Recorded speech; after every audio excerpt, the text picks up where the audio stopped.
van llegando mientras voy hablando, que yo, como siempre, hago la introducción.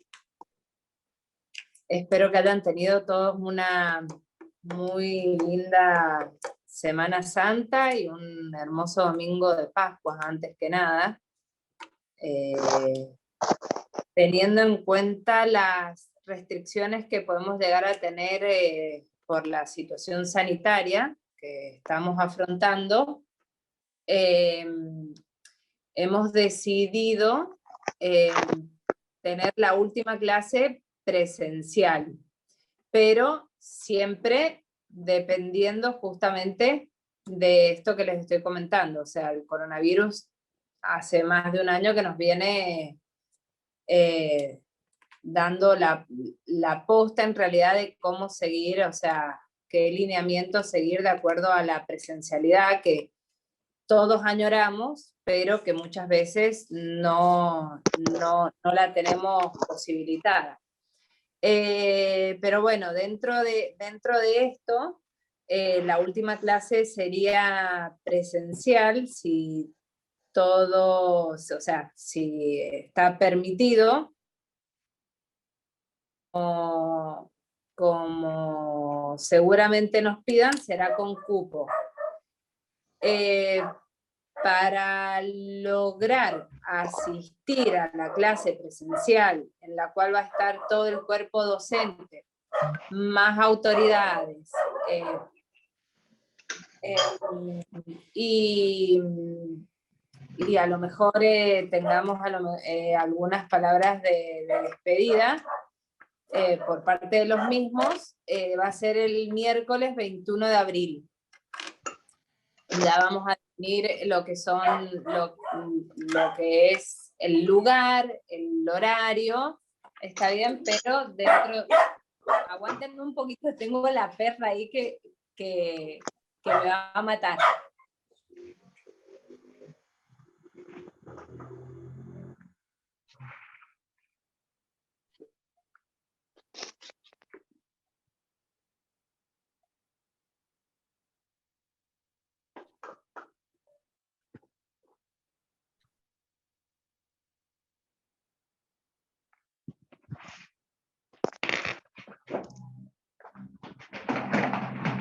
Es muy cachorrita y no se pelea con todo el mundo.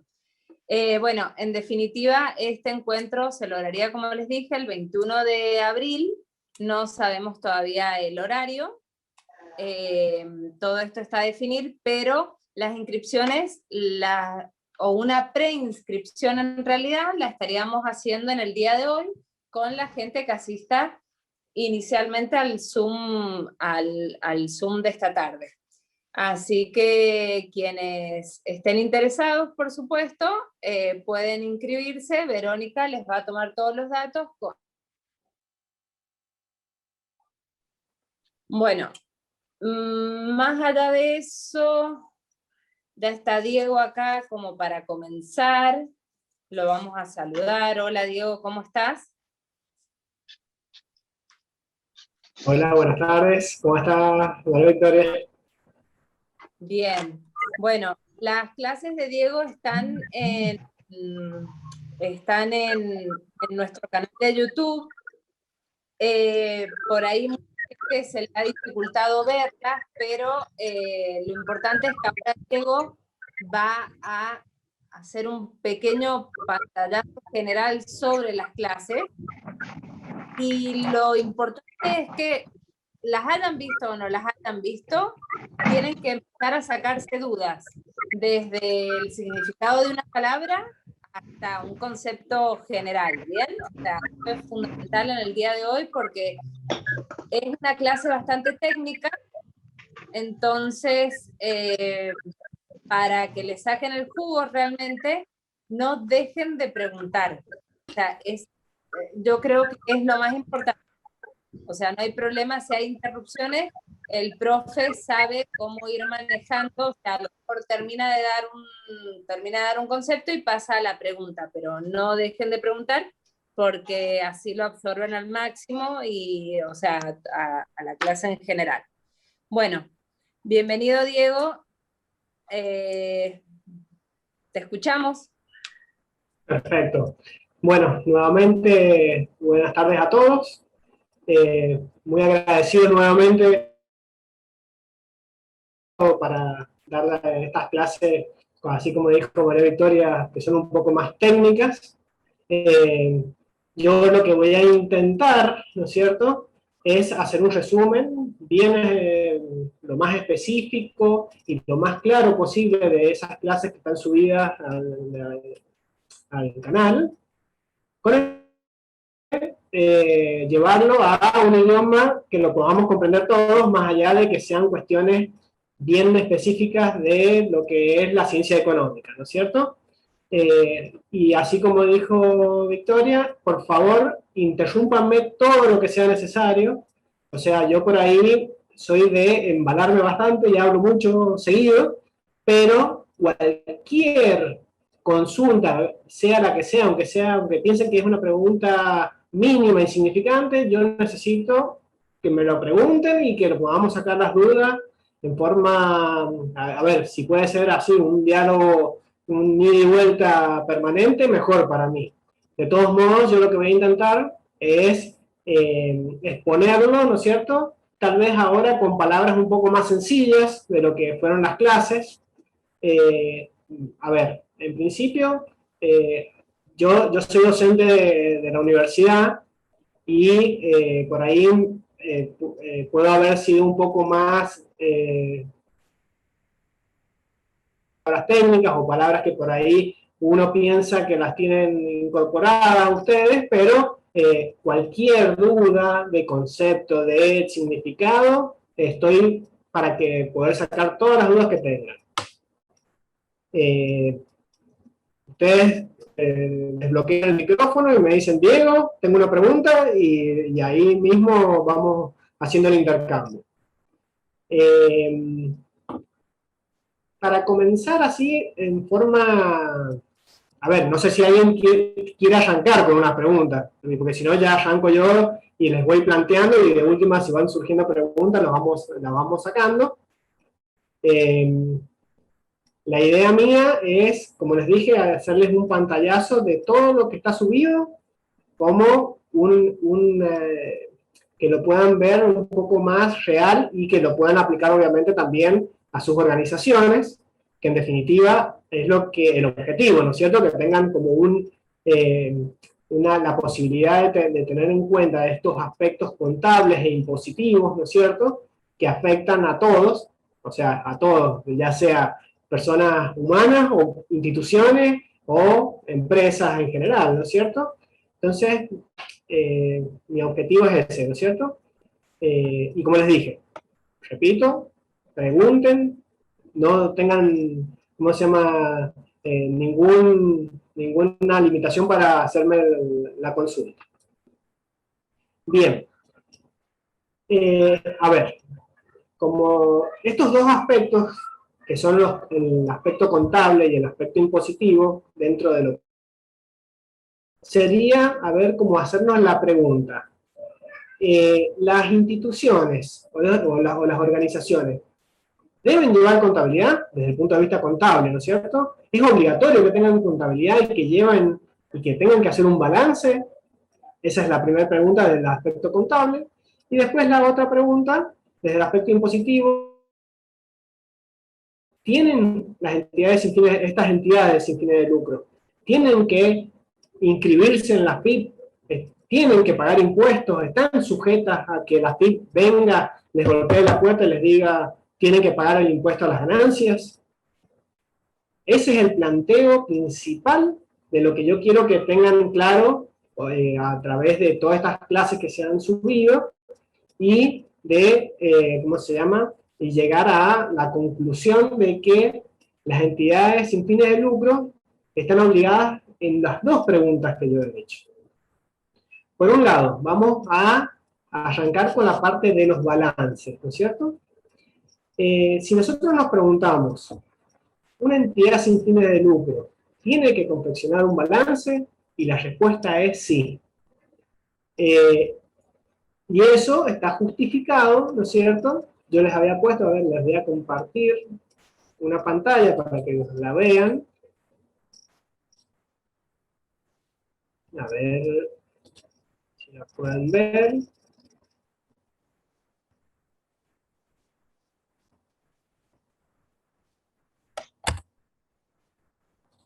Un segundito. No estoy como anfitrión. No sé si María Victoria me podrá colocar como anfitrión. A ver, un segundito. Ahí Verónica lo soluciona, Diego. Bueno. Un segundo. Sí, no hay problema. Bueno, como les iba diciendo, a esta primera pregunta de que si las entidades tienen que llevar contabilidad, la respuesta era sí.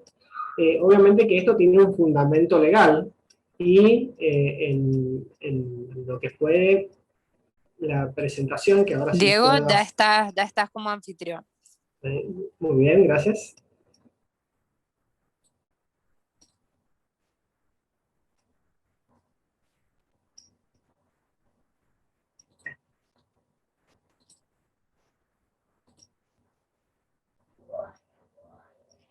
A ver si ahí pueden ver lo mismo que veo yo.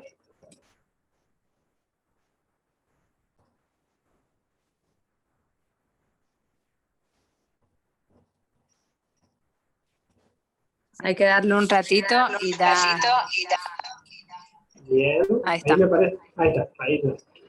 Bien. Como les decía, la respuesta que obviamente era que las entidades sí deben llevar contabilidad, está establecida en el Código Civil y Comercial de la Nación, ¿no es cierto? No hace falta especificar o que tengan la precisión del artículo y de todo el aspecto legal que tiene detrás, pero es importante que sepan que efectivamente las entidades están consideradas como personas jurídicas, ¿no es cierto? Como ya lo han visto a ese tema con Jaime, o sea que son personas totalmente independientes de la forma de las personas que la componen, y por ser una persona totalmente identificable e independiente, tiene que llevar su contabilidad, ¿no es cierto? Entonces, este aspecto es muy importante porque la misma ley le está dando, obviamente que además de darle derechos, le establece obligaciones.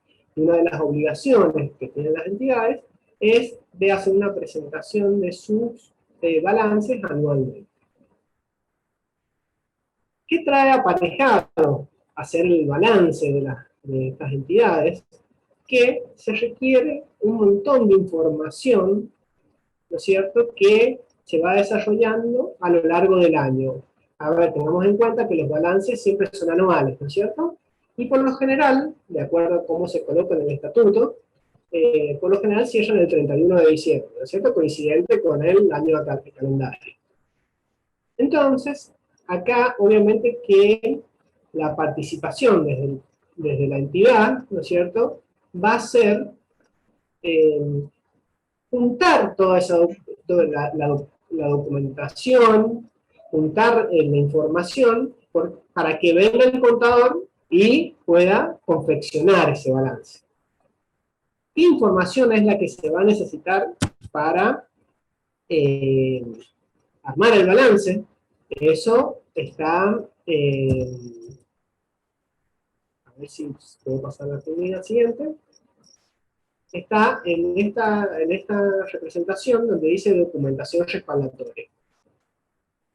Si nosotros vemos un balance de cualquier institución, ¿no es cierto?, vamos a ver un resumen donde está todo colocado en forma muy sintética, ¿no es cierto?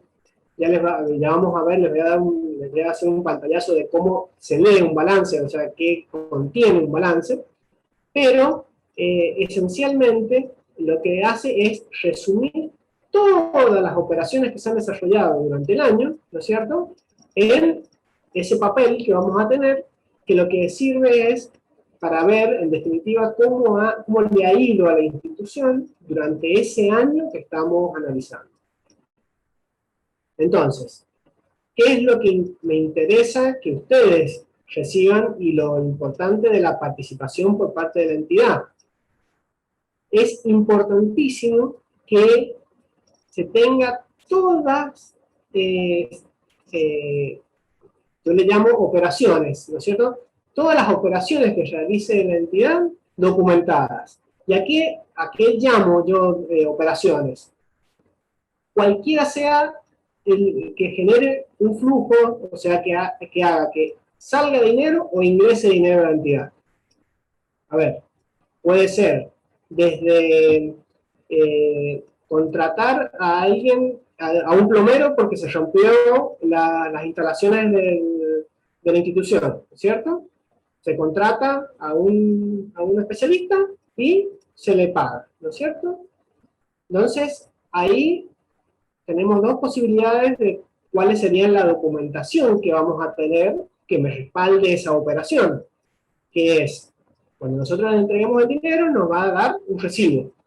Ese recibo es el que, en definitiva, es importantísimo guardarlo y archivarlo, ¿no es cierto?, en una carpeta, en un bibliorato, dividido por año, para que cuando llegue al cierre del ejercicio, llegue diciembre, que, a ver, supongamos, vamos a hacer la suposición de que todas las entidades cierran el 31 de diciembre, que no es así, o sea, pueden tener pueden cerrar en junio, en agosto, en cualquier mes.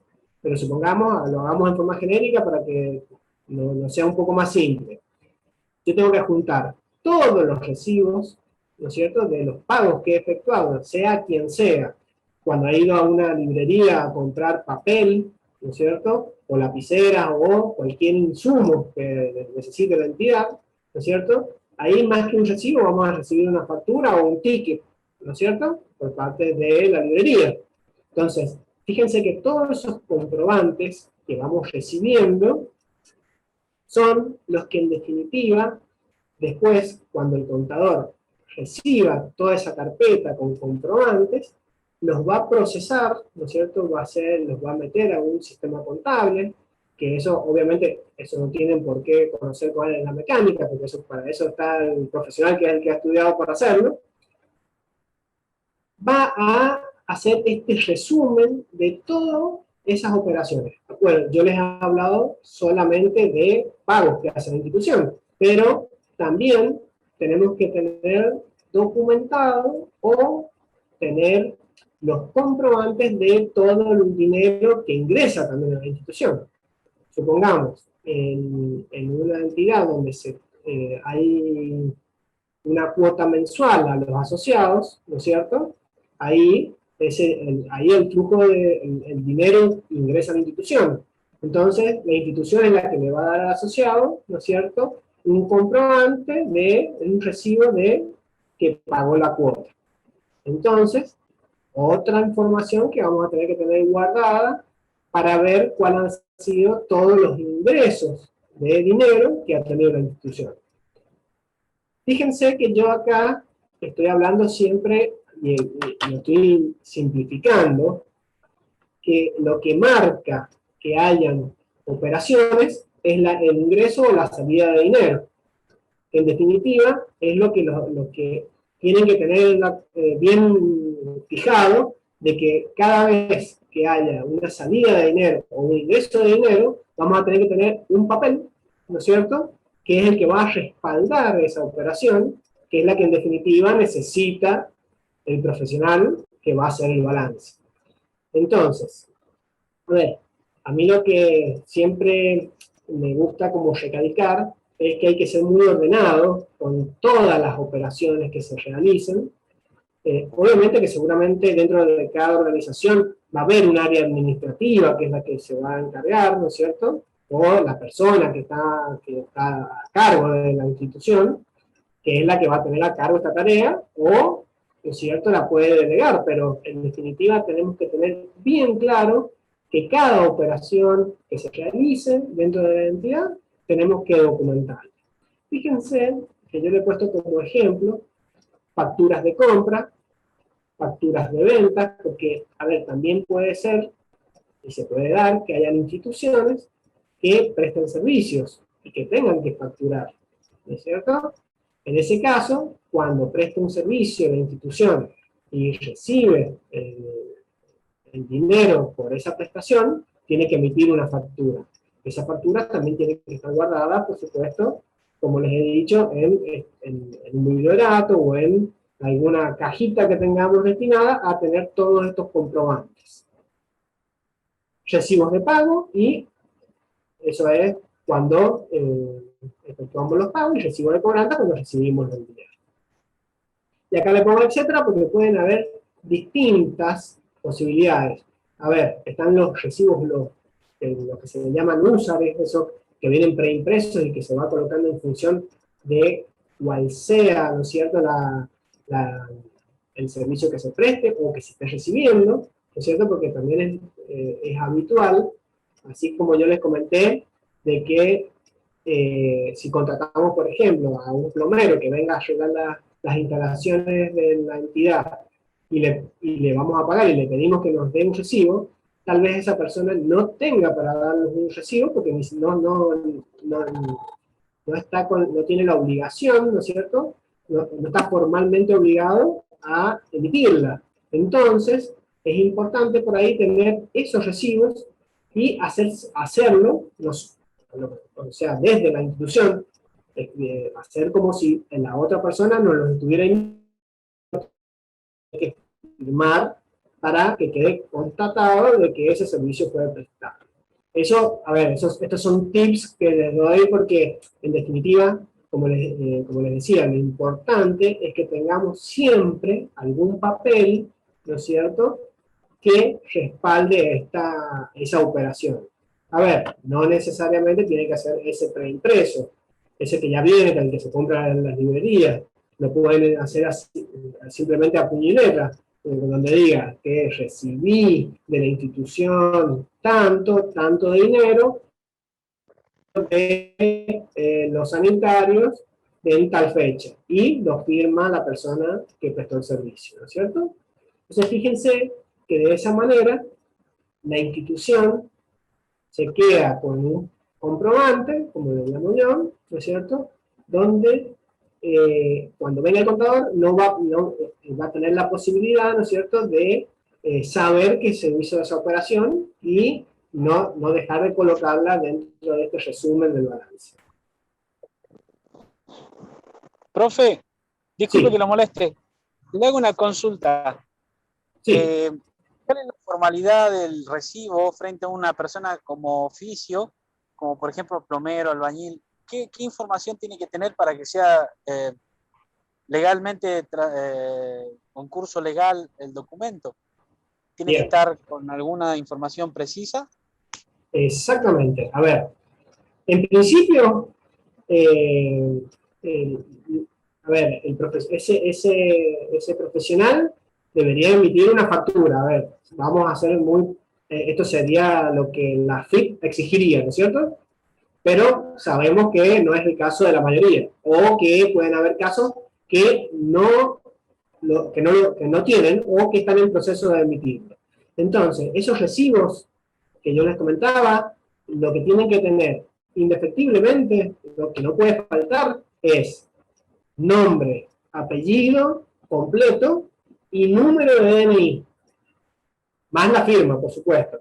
En muchos casos, por ahí solamente colocan la firma. Entonces, lo que tienen que propiciar, y es muy buena la pregunta porque efectivamente tenemos que identificar a quién fue el que nos hizo la prestación de ese servicio, es colocar el nombre completo y el DNI.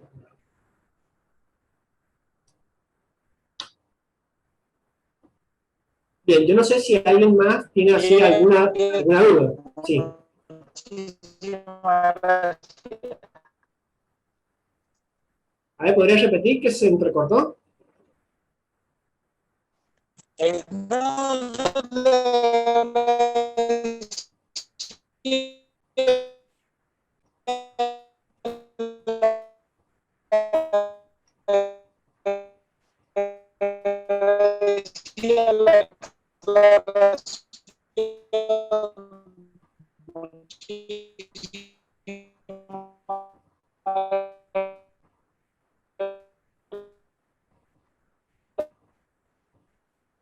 A ver, yo no lo escucho, se siente muy entrecortado. Si me la puede hacer la pregunta en el chat. Sí, se escucha muy cortado, no se entiende eso.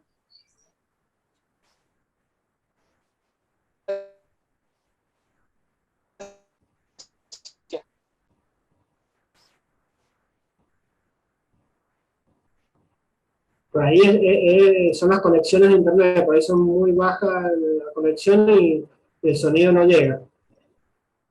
Si me puede hacer la pregunta en el chat, se lo contesto.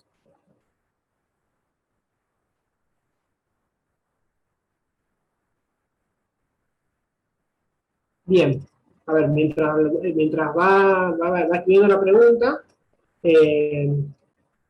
yo lo que quería también hacer hincapié de que estos comprobantes hay que cuidarlos como oro, como digo yo, porque en definitiva ese es el respaldo, ¿no es cierto?, de todo el trabajo que viene después para hacer ese balance. Y yo sé también, a ver, por la experiencia de haber visto varias instituciones, se suele llevar un registro, ¿no es cierto? Se hace estas anotaciones en un cuaderno o en alguna especie de libreta, ¿no es cierto? Que eso también ayuda mucho para llevar el control de todas las operaciones, como les comentaba, que se realicen. Y fíjense que es importante, y lo que se puede hacer para controlar y llevar bien claro todas esas operaciones, es, si se llevan esas anotaciones en algún lugar, ir tildando, ¿no es cierto?, hacer una casilla o agregarle una columnita, si está o no está el comprobante, ¿cierto? Porque en definitiva, a ver, y esto lo van a sentir, esto es muy de contador, ¿no es cierto? Para todas y cada una de las operaciones que se realicen dentro de las instituciones, el contador le va a decir, y hay un comprobante de esto, y va a ser la pregunta que siempre se va a hacer. Bien, acá ya veo la pregunta en el chat que dice, quería saber qué diferencia hay entre emitir la factura o un recibo, y en el caso nuestro, por ejemplo, ¿cómo se ve? Bien, a ver, desde el punto de vista impositivo, cuando el sujeto que que presta el servicio o que vende un bien, ¿no es cierto?, tiene la obligación de emitir la factura. Por eso yo les decía que en principio la factura es lo que está establecido en la FIP, que es una obligación formal, ¿no es cierto?, de que tiene que ser emitida con una serie de requisitos que tiene que contener. Y fíjense que el recibo es complementario a la factura, porque la factura lo que genera es que se prestó el servicio, no que se pagó o que se cobró, depende del lado que lo estamos viendo. Y el recibo lo que nos acredita es que se pagó. Bueno, vamos al caso de que contratamos al plomero, ¿no es cierto? El plomero lo que hace su trabajo y lo que corresponde es que nos emita una factura. Esa factura, ¿no es cierto?, lo que garantiza es que ha prestado ese servicio, pero no que se lo hemos pagado. Cuando le entregamos el dinero, además nos tendría que entregar un recibo de cobranza. Entonces, con la factura y el recibo, ¿no es cierto?, ya tenemos que esa factura fue pagada. Como les decía, hay casos donde no entregan la factura, entonces directamente se hace el recibo para dejar constancia de que, ¿no es cierto?, se hizo la entrega de ese dinero.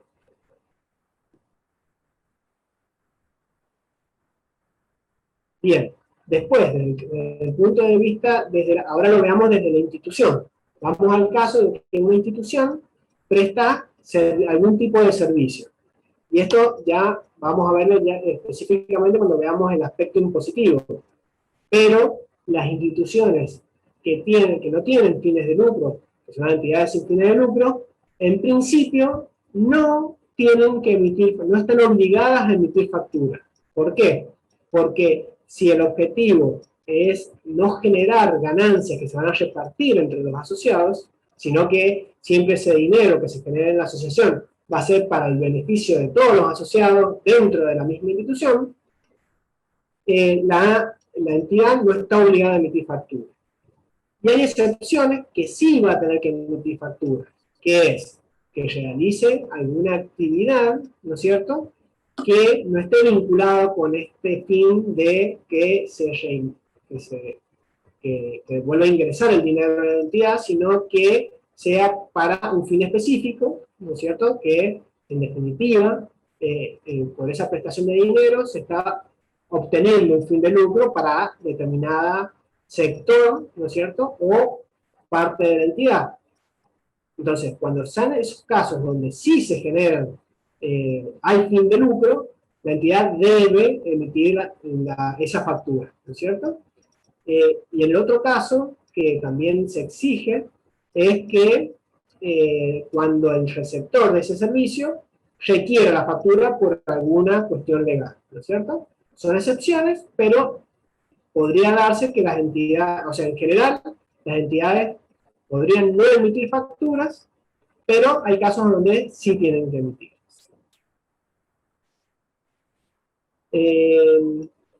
Hay otra pregunta.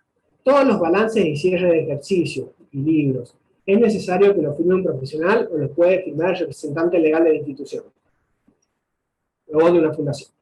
Muy buena pregunta. El balance lo tiene que confeccionar, obviamente, porque es una tarea técnica, un profesional en ciencias económicas, ¿no es cierto? Pero ese balance no va a tener validez mientras no esté firmado, ¿no es cierto?, por el profesional que lo preparó. Y efectivamente se requiere que esa firma del profesional que lo prepara esté legalizada por el Consejo Profesional de Ciencias Económicas. Y para llevar el balance, ese balance que ha hecho un profesional, necesita la firma del representante de la entidad. O sea, tiene que ir las dos firmas. O sea, no solamente la firma del contador, sino también la firma del administrador, del que representa a la entidad.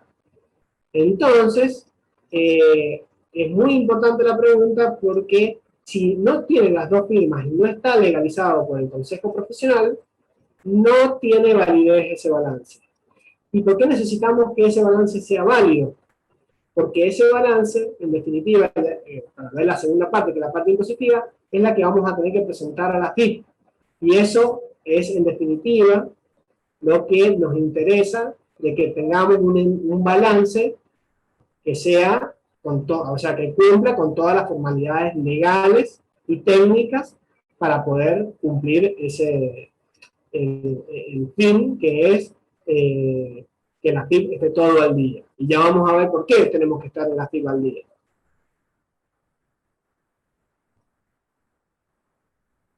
A ver, que estoy leyendo las preguntas.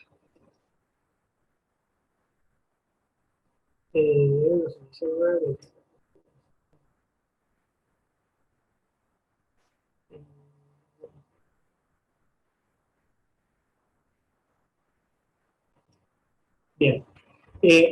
La pregunta que me están haciendo es que la entidad tiene 2 años y que el primer balance no se pudo hacer, o sea, no se pudo hacer la asamblea que aprobaba el primer balance, porque justamente estábamos en cuarentena. A ver, la forma de subsanar esa situación es aprobando los dos balances. Cuando se termine el segundo balance, se aprueban los dos balances juntos. A ver, esa es una posibilidad. Porque la otra alternativa es que, yo no sé si ya lo han visto con Jaime, pero también está la posibilidad, mientras duró la cuarentena, estaba la posibilidad de hacer asambleas virtuales. esas asambleas virtuales, la complicación que tenía para las instituciones era que había que contratar un escribano que participara, así como estamos haciendo ahora, a través de un Zoom, se juntaban, en vez de hacerlo a la asamblea presencialmente en la institución, se podía hacer así a través del Zoom.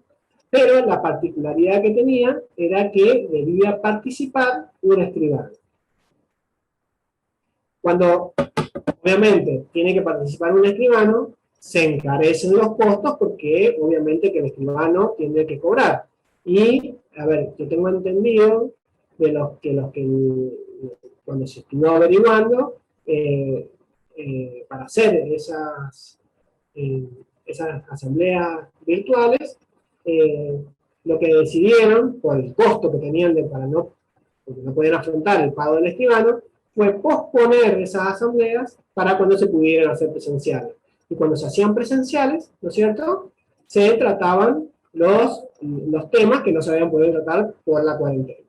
Y obviamente también en esa asamblea había que dejar aclarado de que no se habían realizado esa asamblea, ¿no es cierto?, por el impedimento de la cuarentena y que por cuestiones económicas no habían podido contratar al escribano para hacerlas virtuales, ¿no es cierto?, para dejar aclarado por qué no se realizó.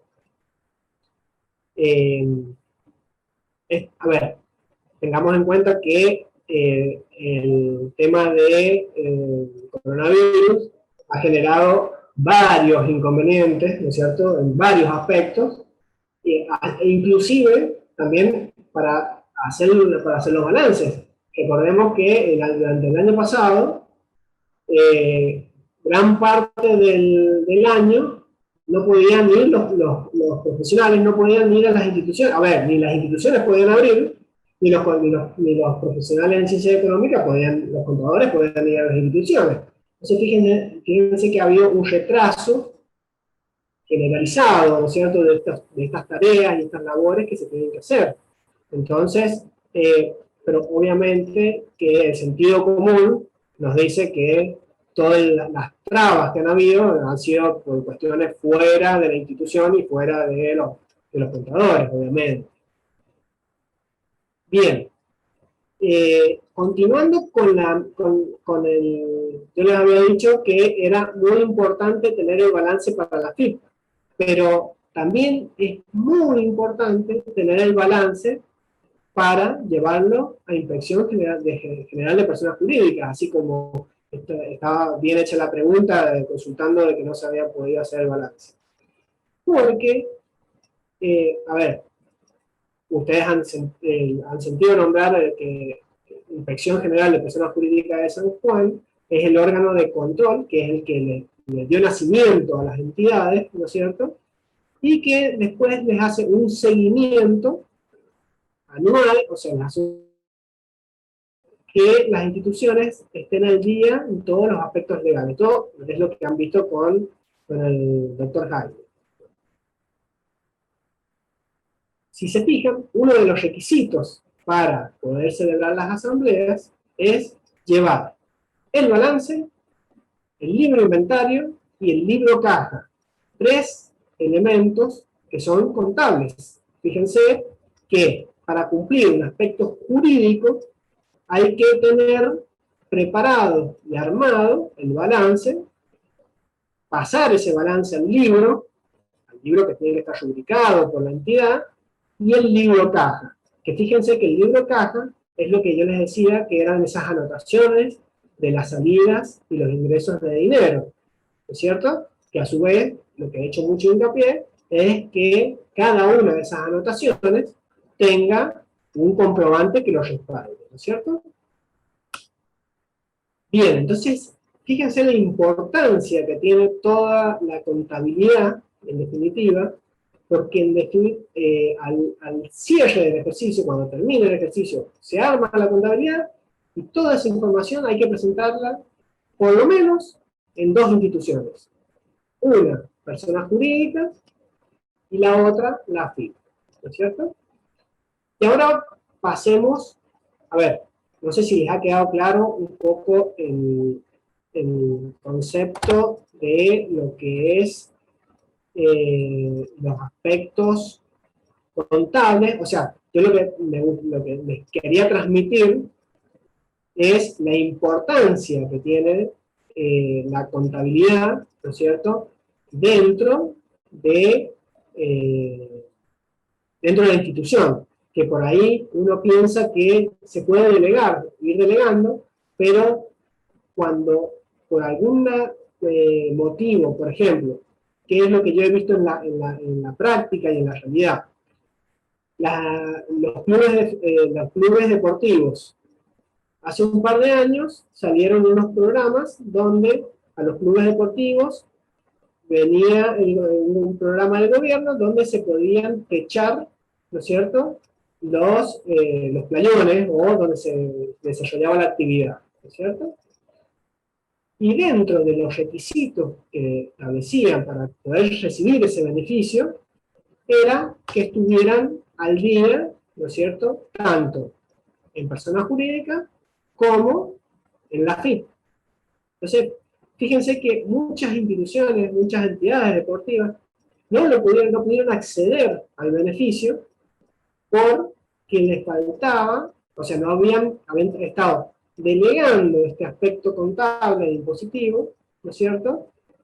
Y en el momento que lo necesitaron, tuvieron que salir a arreglar todo esto de forma rápida, porque obviamente que tenía un periodo para poder utilizar ese beneficio, y fueron cuestiones así, a ver, lamentables, de que hubieron situaciones en que no se pudieron utilizar, o sea, no pudieron aprovechar a esos beneficios. Estoy viendo que hay otras preguntas, a ver.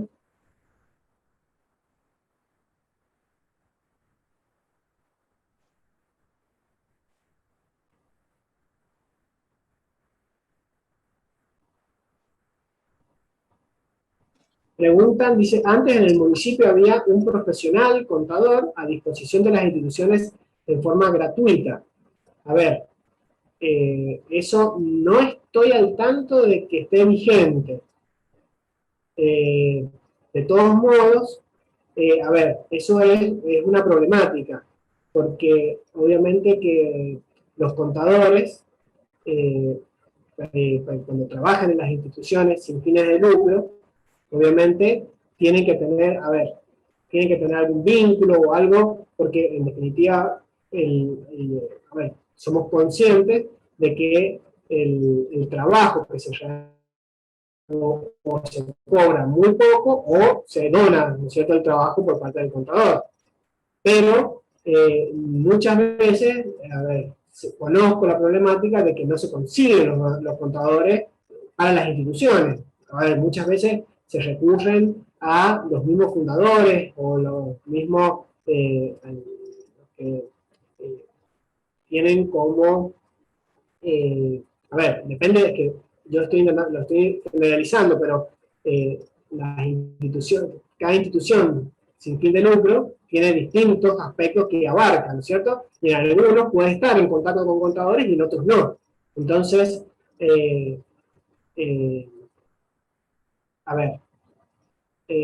yo conozco programas, por ejemplo, de la Universidad Católica de Cuyo, donde tiene un programa donde facilita a contadores recién recibidos, ¿no es cierto?, para ayudar a las instituciones a regularizarlas, y después de que las regularizan, tienen que buscar como algún padrino que los acompañe y los siga acompañando, obviamente, porque el trabajo que realizan los alumnos, que son del último año o recién recibidos, ¿cómo se llama?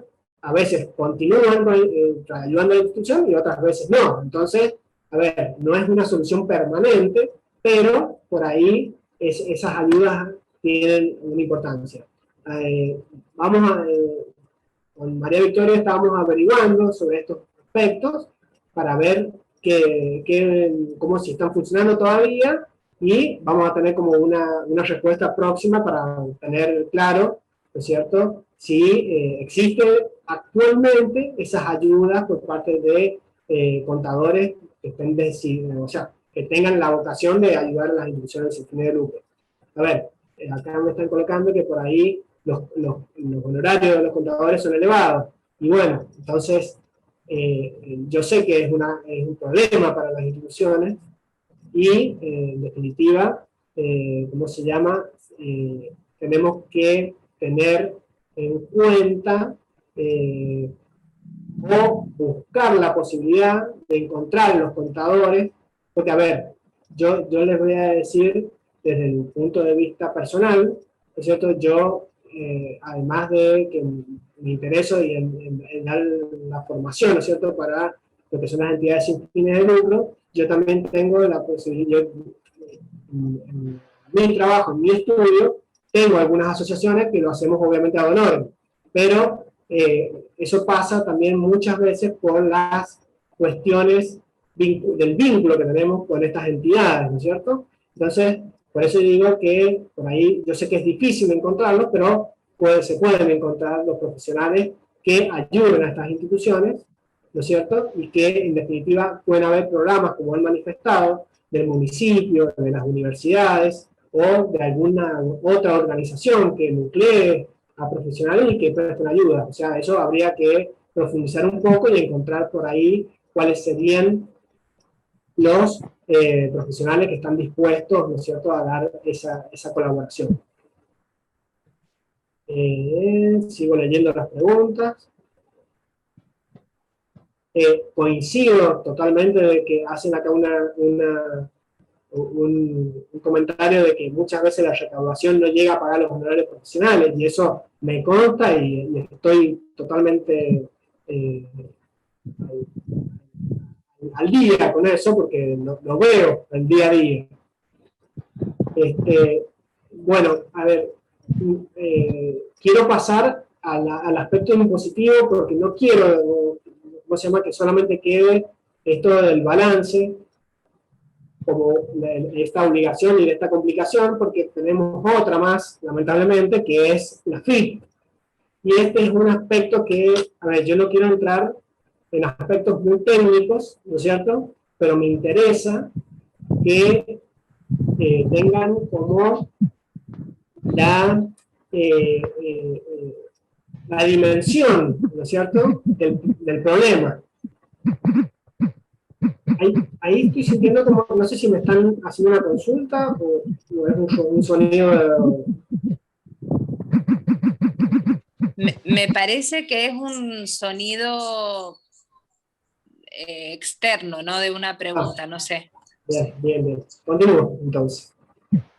Bien, voy a dejar de compartir esto y les voy a compartir la parte impositiva, que en definitiva, como les he dicho, sin entrar en aspectos técnicos, quiero que veamos algunos temas muy importantes para que les quede la preocupación, ¿no es cierto?, al menos de que hay que prestar atención en estos aspectos.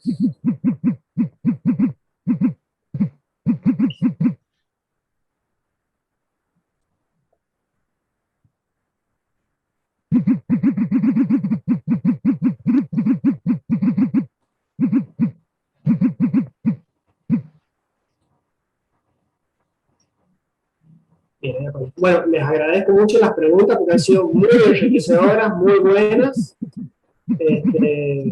porque esto es justamente lo que yo necesito, para que tengamos este intercambio que ayuda un montón, y la problemática que tienen ustedes, por ahí es la misma que tiene algunos de ustedes, entonces nos sirve que vayan comentando y dando sus aspectos particulares.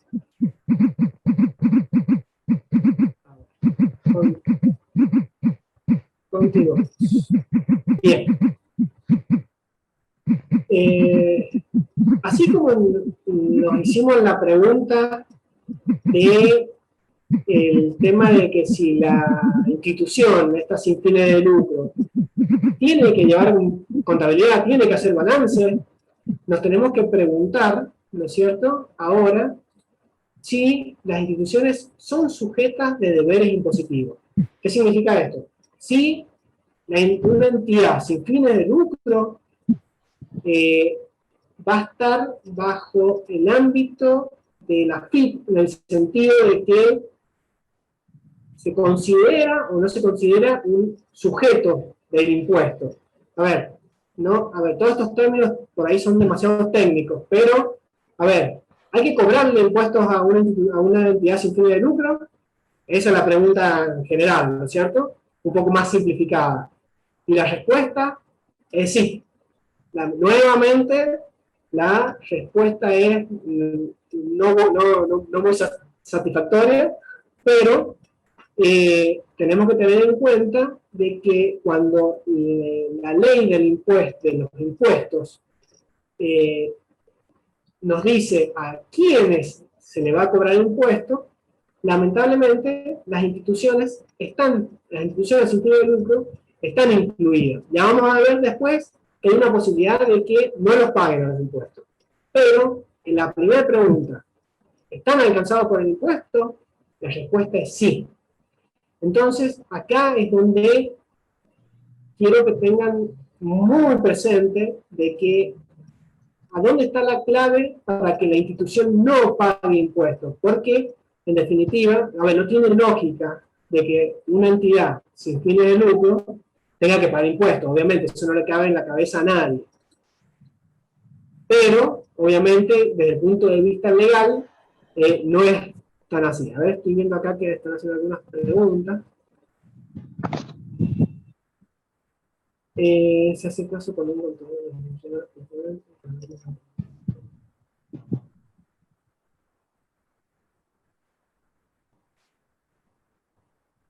Sí, bueno, son problemas. Los problemas con los profesionales, estoy leyendo. Diego, si podés por ahí leer la pregunta para que Bien. todos los demás sepan qué estás respondiendo. Perfecto. Dice, se hace, el caso es que un contador no entrega los comprobantes que se pagaron y el trabajo que se hizo. Y el señor pregunta que los entregó y nunca lo hizo. Encima se enojó y bloqueó el WhatsApp y se reclamó por un trabajo hecho, ¿no es cierto? A ver, estas problemáticas donde tienen vínculos por ahí personales con los profesionales, también son los que hay que intentar siempre tener una buena predisposición. Obviamente la buena predisposición tiene que estar de ambos lados, ¿no es cierto? Muchas veces me ha llegado también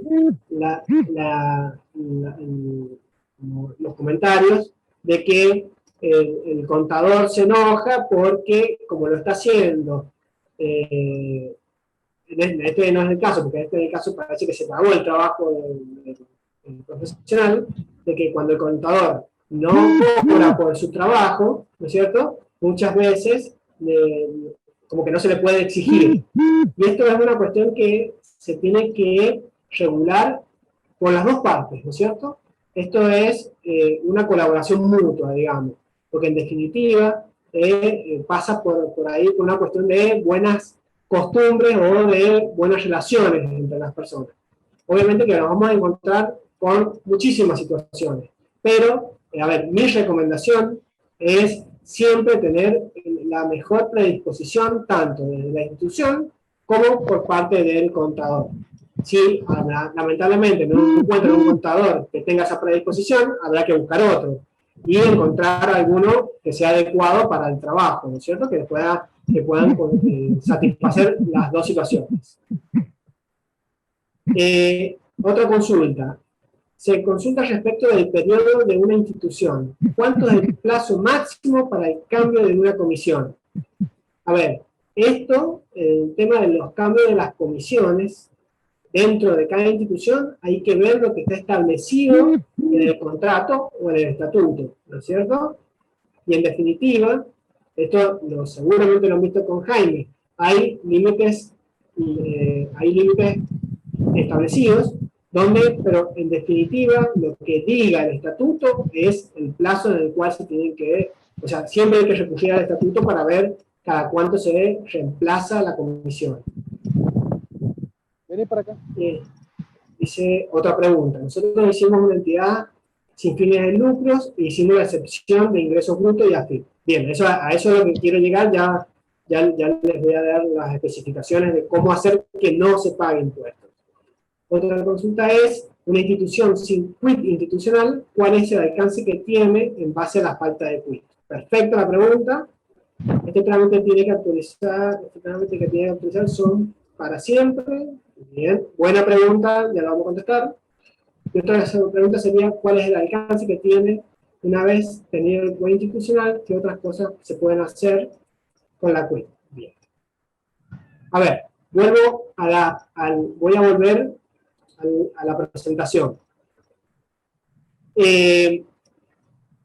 Esto que yo les dije, que las instituciones son sujetos de impuestos, o sea, tienen que pagar impuestos, lo que significa es que todas las instituciones tienen que tener quit, ¿no es cierto? Hay que hacer un trámite en la FIP, donde presentando cierta documentación, se obtiene la quit, que es el Código Único de Identificación Tributaria. La sigla, quit, significa eso.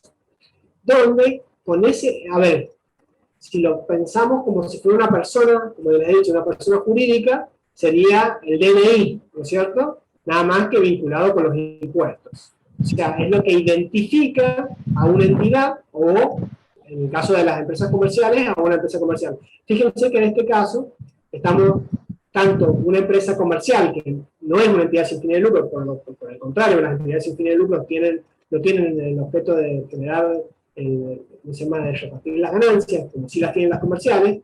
Ambas están bajo el mismo paraguas, ¿no es cierto? O sea, las dos tienen que sacar quit y las dos están bajo el impuesto. Nada más que ahora lo que vamos a ver es que si bien la entidad sin fines de lucro tiene que tener quit, se tiene que pedir la exención. Vamos a pasar a el tratamiento ya específicamente de las ganancias que pueda tener una entidad, ¿no es cierto? La ley, si bien en principio abarca, ¿no es cierto?, a las entidades sin fines de lucro como que están sujetas de impuestos, o sea, hay que cobrarle el impuesto a las ganancias, al IVA, tiene dentro de su articulado las exenciones. ¿Qué son las exenciones? Es la excepción, ¿no es cierto? Entonces, dentro de lo que es el impuesto, van a pagar todos los que están identificados, ¿no es cierto? Pero van a haber excepciones. Estas exenciones son esas, excepciones. Y lo que nos dice la ley es que tanto todas las instituciones que no tengan fines de lucro y que no distribuyan en sus asociados porque, a ver, tengamos en cuenta una cosa, las instituciones, las entidades pueden tener ganancias o pérdidas. Si tienen pérdidas, obviamente no va a pagar impuestos, pero si tienen ganancias, ¿no es cierto?, porque tienen más ingresos que salidas de fondo, en definitiva son en realidad más resultados positivos que resultados negativos, esa entidad debería en principio pagar impuestos. Pero está la excepción, esta exención, el artículo 20 de la ley del impuesto a las ganancias nos dice que las entidades que no tengan fines de lucro, o sea, que no repartan las utilidades en los asociados ni en los órganos que la dirigen, no van a pagar impuestos. Pero esa excepción es automática.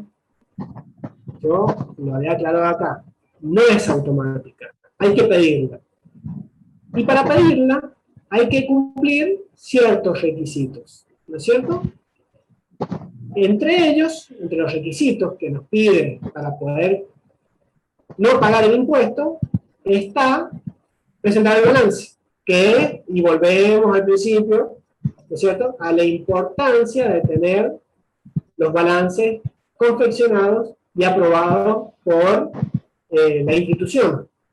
Entonces, fíjense que todo tiene que ver con todo. Y es muy importante que tengamos al día, ¿no es cierto?, estas excepciones, esta exención del impuesto, porque cuando se cae la excepción, cuando no está activa, la institución debe pagar impuestos. Entonces, fíjense la problemática que genera, que además de, a ver, ya hemos visto que es difícil pagarle los honorarios al profesional o hacer atención a los gastos ordinarios que tiene la institución, vamos a tener que pagar impuestos. A ver, una locura. Entonces, hay que por ahí tener en cuenta esto, de darle prioridad a algunos temas, como por ser tener al día los balances y presentarlos regularmente como corresponde en la FIP, para que podamos tener esa excepción.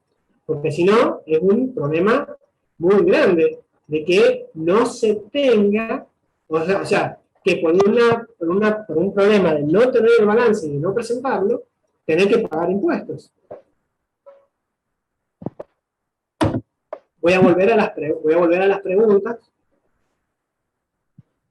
porque habían preguntas muy buenas. ¿Cuál es el alcance que tiene en base a la falta de quit? O sea, ¿qué pasa si una entidad no tiene quit?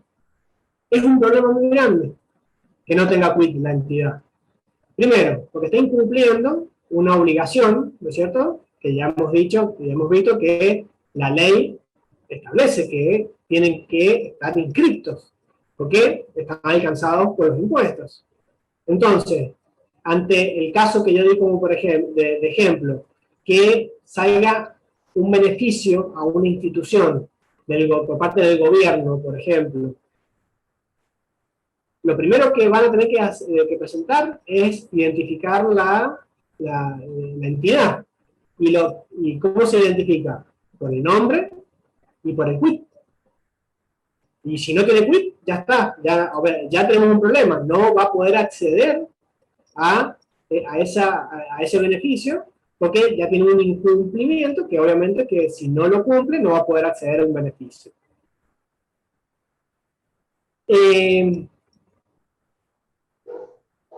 ¿Este trámite se tiene que actualizar o son para siempre? Me imagino, a ver, la pregunta es por la exención, o sea, esta excepción. Lamentablemente hay que presentarla, la excepción hay que hacerla todos los años. Entonces, hay que tener presentado el balance, o sea, confeccionado, aprobado y presentado en la FIP todos los años, ¿no es cierto? Esto implica, obviamente, que haya que tener una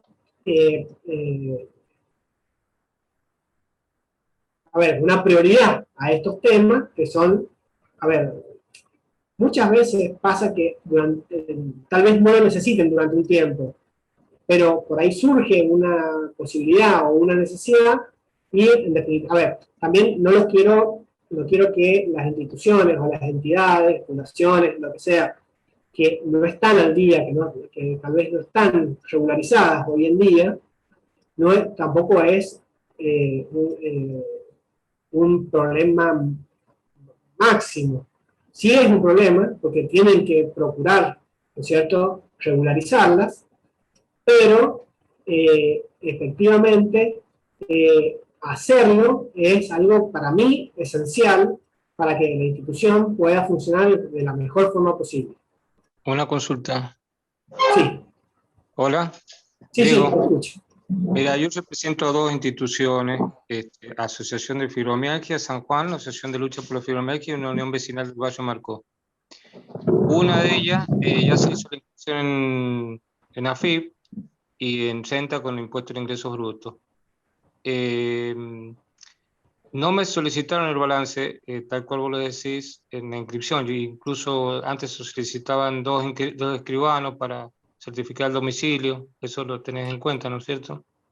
Sí, sí, Hoy en día parece que se han puesto un poco de acuerdo el ente provincial, que es la IGPJ y la FIP, en el sentido de la certificación de domicilio y demás. entre la documentación que presenté, junto con el contador, no iba el balance. Ahora estoy escuchando lo que me decís. Sí. O sea, yo sé que claro, yo sé que la constancia que entrega la IGPJ te está avalando como que está, supongo yo, que él te está avalando como que estás en condiciones con balance presentado y mandato vigente y demás. ¿Es así? Exactamente. O sea, que el que está respaldándote es la IGPJ en este sentido. Exacto. Cuando se saca ¿cuándo? cuando se saca la quit por primera vez, Sí. es al estar al día en la Dirección General de Personas Jurídicas, es lo que necesita la FIP como para arrancar, porque, a ver, tengamos en cuenta que tampoco hay un balance, porque recién está arrancando la institución. Yo tengo entendido que, discúlpame, tengo entendido que anteriormente se pedían los balances para inscripción en... Sí, ¿no? ¿Sí? Que no necesariamente, porque si la entidad nace hoy, supongamos que se le da a la persona jurídica ahora en abril, ¿no es cierto? Sí. Y una vez que se le entrega a la personalidad jurídica, ¿no es cierto? Pero ha nacido ya un mes de vida, o sea, el mes que viene se va a ir a inscribir a la FIP. Sí, entonces no ha pasado un año. Una entidad es del 16 y la otra es del 73, ¿te imaginas? Ah, bien. Sí, la del 73 sí tiene muchos. Tiene personalidad jurídica de año, pero no tenía quit. La idea es que tengan quit y las dos. Ahora, ¿qué pasa? La pregunta que te hago es, la constancia de inscripción que tengo en mis manos, de la inscripta, tiene inscripción en IVA nada más, por supuesto inscripción y exención. Exacto. Falta la inscripción y exención en ganancia, porque cuando yo vaya al banco a abrir la cuenta, yo he trabajado en el Banco San Juan y he abierto cuenta y sé que yo tengo que tener la inscripción, la constancia de inscripción de IVA y ganancia, y la exención, por supuesto. Si no, cuando entre un fondo a esa cuenta, va a chupar el dinero el impuesto a las ganancias. ¿Es así o no es? Exactamente. Efectivamente... yo le tengo que pedir al profesional que haga la exención a la ganancia, la inscripción y la exención. La inscripción y la exención. Y en la exención que se presenta, ahí es donde hay que presentar los últimos balances. No, en el banco sí me piden el último balance. Claro, y en el banco sí, en el banco siempre lo van a pedir. El banco pide el último balance aprobado por el Consejo, sí, eso sí. Exacto. Y como les decía, como la exención se presenta todos los años, uno de los requisitos de la exención es que esté presentado el último balance y aprobado por la institución. Sí. O sea, mi duda, ahora tengo que anualmente trabajar con el AFIP, no solamente con IGPJ. Exactamente. O sea, no hay declaración jurada, nada, como una sociedad anónima o una SRL, pero sí alguna presentación de balance. Exacto, exactamente. A ver, yo acá ya les busco, porque están los requisitos. Que me haya adelantado, quizás. No, está perfecto la pregunta, porque justamente, a ver, acá es que la duda que tengo es que tengo la constancia de inscripción de IVA, pero me está faltando que ahí figure en la constancia de inscripción de ganancia. Exacto. Porque si no, yo presento eso en el banco y cuando vaya a abrir la cuenta ya sé que no va a estar, no va a tomar ganancia. Exacto. A ver si ahí en la pantalla dice tratamiento del impuesto a las ganancias, solicitud de certificado de exención. ¿Cuáles son los requisitos que hay que presentar con la FIP? Contar con la cuida activa, ¿no es cierto? Eso ya lo tiene. Eso se saca cuando se puede sacar la constancia de inscripción. Poseer alta del impuesto a las ganancias y de corresponder de IVA, ¿no es cierto? Las dos. Claro. Tener actualizada la información respecto de su forma jurídica, ¿no es cierto? Son regímenes de información, eso se hacen unas presentaciones de cuáles son los componentes de los miembros, ¿no es cierto?, de la institución. Tengo que seguir ordenando acá para poder... Tener actualizado el domicilio declarado, eso también es otro requisito. Haber cumplido de corresponder con la presentación de las declaraciones juradas de IVA, si no está exento en el IVA. Y haber cumplido de corresponder con la presentación del impuesto a las ganancias si no tiene la exención. ¿Es cierto? Entonces, Perfecto. eso Ah, es Carmen. lo que hay que presentar en la PIP, ¿no es cierto? Sabe que Que a Lorencito permite que se me lo regularice a la casa, ese certificado porque de un exención. compañero de él ha salido positivo. A ver, Sí, ahí así que, pero estamos. Lorenzo se siente bien.